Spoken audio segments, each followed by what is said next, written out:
Kinetic theory of gas and radiation या चॅप्टरमध्ये lecture 1 मध्ये आपण expression for pressure of ideal gas हे पाहिलेलं आहे. तर डेरिव्हेशन या पद्धतीनं आलेलं होतं. P is equal to 1/3 N m upon P into C square bar. त्याला आपण इक्वेशन नंबर 1 असले. तर ह्या डेरिव्हेशन मध्ये इक्वेशन मध्ये P म्हणजे प्रेशर, N म्हणजे number of molecules, small m mass of single gas molecule, P म्हणजे व्हॉल्यूम ऑफ कंटेनर आणि C स्क्वेअर बार तर अवरेज मीन स्क्वेअर व्हेलॉसिटी. तर याच्यावर आपल्याला रूट मीन स्क्वेअर स्पीड किंवा व्हेलॉसिटीची किंमत आपल्याला काढायची. तर इक्वेशन नंबर 1 मध्ये थोडासा आपण त्या ठिकाणी मॉडिफिकेशन केलं पाहिजे किंवा थोडक्यामध्ये इथं C स्क्वेअर बार याबद्दल फॉर्म्युला आपण त्या ठिकाणी आणण्याचा प्रयत्न करू. इक्वेशन नंबर 1 मध्ये आपण रिअरेंजमेंट जर केली तर ते असं लिहिता येईल आपल्याला 1/3 N m upon P into C square bar is equal to T. नंतर फक्त C स्क्वेअर बार अशी किंमत आपल्याला हवी, त्यामुळे बाकीच्या टर्म आपण उजव्या साईडला काढू. तर C square bar is equal to 3PV upon N m equation number 2. नंतर जर आपण या इक्वेशन नंबर 2 चं स्क्वेअर रूट घेतलं तर आपल्याला रूट मीन स्क्वेअर स्पीड ची किंमत त्या ठिकाणी निघेल. तर ते रूटची किंमत आपण त्या ठिकाणी रूट परत घेऊया. सुरुवातीला आणखी असे कॅल्शियम आपण त्या ठिकाणी केले for 1 mole of a gas. Ideal gas equation आपण असं लिहिलेलं आहे PV is equal to nRT. तर इक्वेशन नंबर जे PV बरोबर nRT अशी आपण किंमत ठेवली. N म्हणजे number of moles of a gas, R म्हणजे युनिव्हर्सल गॅस कॉन्स्टंट, T म्हणजे एब्सोल्यूट टेम्परेचर. तर इक्वेशन नंबर 2 आणि 3 वरून आपण आता लिहू शकतो C square bar is equal to 3. तर PV ची किंमत ठेवा nRT upon N m equation number 4. नंतर इंट्रोडक्शन मध्ये आपण पाहिलं नंबर ऑफ मोलची आपल्याला स्मॉल n ची किंमत काढायची. तर स्मॉल n साठी formula small n is equal to जे number of moles of a gas.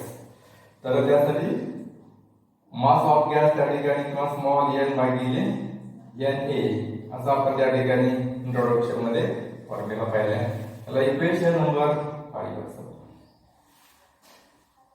तर इक्वेशन नंबर 4 मध्ये स्मॉल n ची किंमत आपण त्या ठिकाणी ठेवली नंबर ऑफ मोल्सची. तर या पद्धतीने इक्वेशन येईल C square bar is equal to 3 n ची किंमत आपण त्या ठिकाणी ठेवली. तर N अपॉन Na. नंतर इथं ऑलरेडी N आहे, नंतर इथं R आहे, तर T आहे आणि स्मॉल n. मग कॅपिटल N हा कॅन्सल होईल आणि त्यावरून आपल्याला इक्वेशन असं येईल 3RT upon small m into Na. त्याला इक्वेशन नंबर 6 असं. परंतु इक्वेशन नंबर 6 मध्ये आपण जर पाहिलं तर स्मॉल m इंटू Na. तर स्मॉल m म्हणजे mass of single gas molecule आणि n म्हणजे अवोगाड्रो नंबर. तर म्हणजे number of molecules in 1 mole of a gas 6.022 into 10⁻23 molecules per mole अशी किंमत त्या ठिकाणी न्यायची असते. मग एका जर मॉलिक्युलचा मास m असेल तर n हे मॉलिक्युलचं त्या ठिकाणी मास किती असेल तर त्यासाठी लिहिलं आपण MO आणि याला म्हटलं जातं मोलर मास ऑफ गॅस. ही किंमत आपण इक्वेशन नंबर 6 मध्ये ठेवली. तर C square bar is equal to 3RT upon MO आणि त्यावर आपल्याला डेरिव्हेशन येईल रूट दोन्ही बाजूचा आपण वर्गमूळ घेतलं. C square bar is equal to CRMS is equal to root 3RT upon MO. तर this is the expression for root mean square speed of gas molecule. तर ह्या इक्वेशन वरून आपण त्या ठिकाणी सांगू शकतो की हा जो रूट मीन स्क्वेअर स्पीड आहे कशावरती अवलंबून आहे. तर एक ऍब्सोल्यूट टेम्परेचर, दोन मध्ये आपण पाहिलं तर मोलर मास किंवा त्याला आपण मॉलिक्युलर वेट असं आपण इनडायरेक्ट म्हणतोय.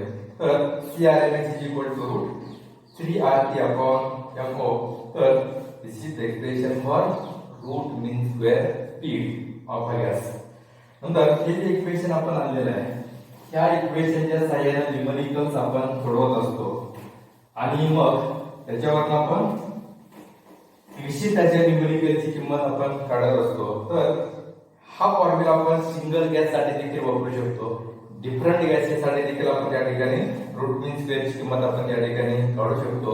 मग कधी कधी एक्झाम्पल मध्ये असं म्हटलं असतं एक विशिष्ट असा आपण त्या ठिकाणी गॅस हा कंटेनर मध्ये घेतलेला आहे आणि तो समजा NTP मध्ये समजा घेतलेला आहे आणि मग त्या NTP मध्ये आपण म्हणतो की टेम्परेचर जे आहे तर ते 273 केल्विन अशा पद्धतीने त्या ठिकाणी किंमत टेम्परेचरची आहे. मग NTP ला गॅस आहे त्याची जी RMS व्हेलॉसिटी आहे ती काहीतरी आपल्याला तरी समजा 100 मीटर पर सेकंद. आणि असा क्वेश्चन विचारला की हीच RMS व्हेलॉसिटी आपल्याला 200 मीटर पर सेकंद असण्यासाठी टेम्परेचर किती असावं लागेल.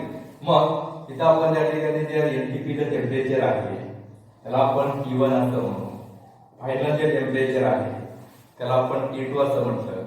आणि हा जो फॉर्म्युला आहे सेम गॅस असा शब्द आल्यानंतर हा फॉर्म्युला असा लिहिला जाईल CRMS directly proportional to root T.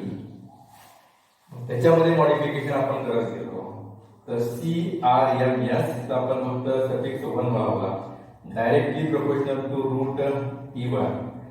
CRMS 2 directly proportional to root T2. दोघांचा आपण त्या ठिकाणी रेशो घेतला आणि रेशो घेतल्यानंतर आपण मग फायनल टेम्परेचरची किंमत आपण काढू शकतो. किंवा फायनल टेम्परेचर दिले, इनिशियल टेम्परेचर दिले आणि आपल्याला नंतरची RMS व्हेलॉसिटी काढायला विचारलं तरी आपण या फॉर्म्युल्याच्या सहाय्याने किंमत आपण काढू शकतो. नंतर हा जो फॉर्म्युला आहे हा फॉर्म्युला डिफरंट गॅस साठी कशा पद्धतीने वापरला जाईल. तर आपण इथं फॉर्म्युला असा CRMS is equal to root 3RT by M0. तर हा डिफरंट गॅस साठी आपण त्या ठिकाणी आता उदाहरण घेतलं आपण हायड्रोजनचं. तर हा फॉर्म्युला होईल CRMS for hydrogen is equal to root 3R temperature of hydrogen upon इथं आपण त्या ठिकाणी लिहिलं तर MO जे आहे तर तेच मोलर मास किंवा मॉलिक्युलर वेट ऑफ हायड्रोजन अशा पद्धतीने फॉर्म्युला होईल. हा जर आपण हेलियम साठी लिहिला तर CRMS for helium is equal to under root 3RTHE upon MHE. आणि मग जसं मगाशी आपण पाहिलं RMS स्पीड हा टेम्परेचरला डायरेक्ट रूटला डायरेक्टली प्रोपोर्शनल आहे. इथं आपण काय होईल मग टेम्परेचर देखील आहे, मॉलिक्युलर वेट देखील त्या ठिकाणी किंवा मोलर मास आहे. त्यामुळे डिफरंट गॅस नुसार मॉलिक्युलर वेट त्या ठिकाणी बदलेल आणि आपण मग त्या दोघांचा रेशो घेतल्यानंतर तर फायनल टेम्परेचरची किंमत आपण काढू शकू.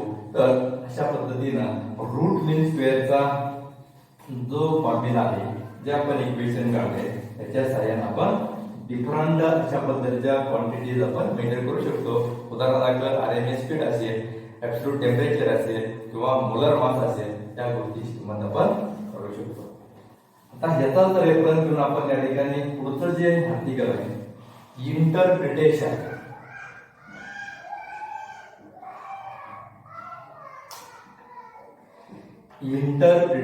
ऑफ टेम्परेचर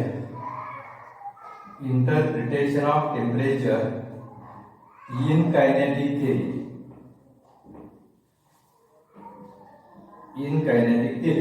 तर थोडक्यामध्ये टेम्परेचर मगाशी आपण त्या ठिकाणी फॉर्म्युला पाहिला RMS स्पीडसाठी किंवा रूट मीन स्क्वेअर स्पीडसाठी आपण फॉर्म्युला पाहिला. तर तशा पद्धतीनं तर टेम्परेचर जे आहे तर हे कायनेटिक थेअरीमध्ये आपण त्यासाठी एनर्जीच्या भाषेमध्ये आपण विशिष्ट असं डेरिव्हेशन त्या ठिकाणी करणार आहोत. इथं देखील सुरुवातीला आपण करणार आहोत काय तर pressure exerted by the gas P = 1/3 N m upon T into C² bar equation number 1. नंतर इथं जर आपण त्या ठिकाणी पाहिलं तर ह्या इक्वेशन मध्ये आपण P ला या साईडला आणला तर PV = 1/3 N m C² बार. आता इथं आपल्याला एनर्जी अशी टर्म आणायची आणि एनर्जी टर्म आणण्यासाठी आपल्याला मग थोडक्यामध्ये गॅस मॉलिक्युल्स आहेत, त्याला रॅन्डम मोशन आहे. एनर्जी म्हटले की त्या ठिकाणी मोशन असल्यानंतर कायनेटिक एनर्जी, मग मास आहे, स्क्वेअर ऑफ व्हेलॉसिटी आहे. तर त्याच्यामध्ये थोडासा आपण त्या ठिकाणी बदल केला पाहिजे. तर 2 न गुणायचा आणि 2 न जर आपण त्या ठिकाणी डिवाइड केलं तर त्याच्यामध्ये अशा पद्धतीनं बदल होतील.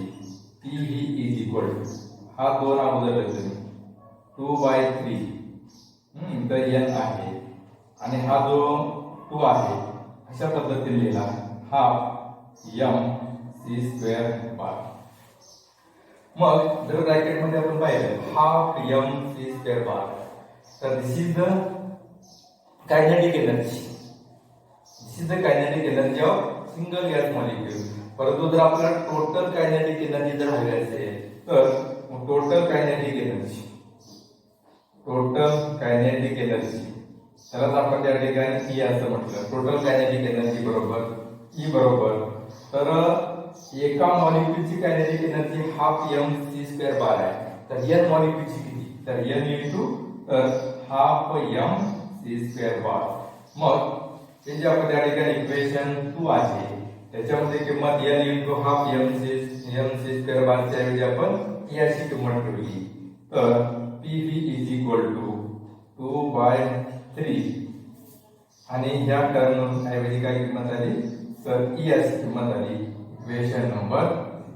तर PV = 2/3 E अशी किंमत आली.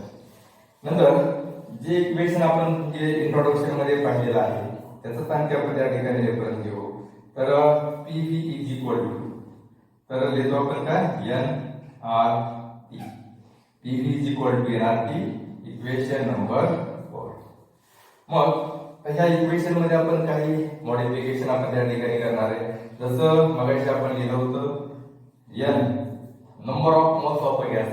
तर नंबर ऑफ मोल्स साठी आपण काय लिहितो तर N/NA. N साठी N/NA. नंतर दुसरा एक कॉन्स्टंट आहे त्याला आपण म्हणतो बोल्टझमॅन कॉन्स्टंट आणि त्या बोल्टझमॅन कॉन्स्टंट साठी आपण त्या ठिकाणी Kb असं लिहिलं जातं. तर Kb = R/NA. Kb = R/NA. मग इथं जर आपण किंमत दिली तर therefore R = NA × Kb. तर Kb हा बोल्टझमॅन कॉन्स्टंट आहे. मग इक्वेशन नंबर 4 मध्ये काय करायचं तर N ची किंमत आपण N/NA अशी ठेवायची. R ची किंमत NA × Kb अशी ठेवली.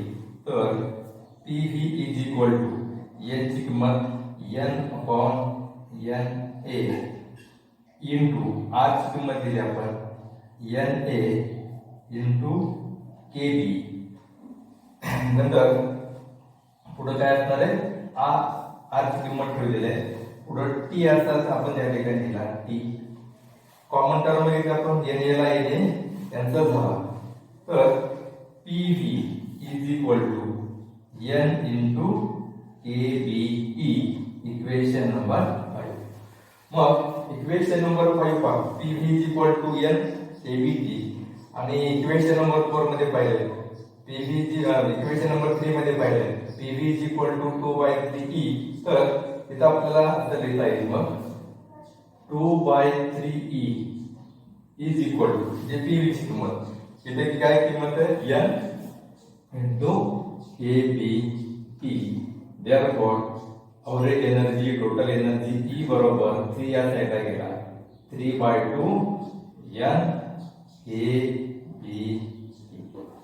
तर त्या इक्वेशन मध्ये आपण पाहिलं n म्हणजे काय total number of molecule, a b हा त्या ठिकाणी बोल्टझमॅन कॉन्स्टंटच आहे. तर इथं असं म्हणता येईल तर average energy is directly proportional to absolute temperature.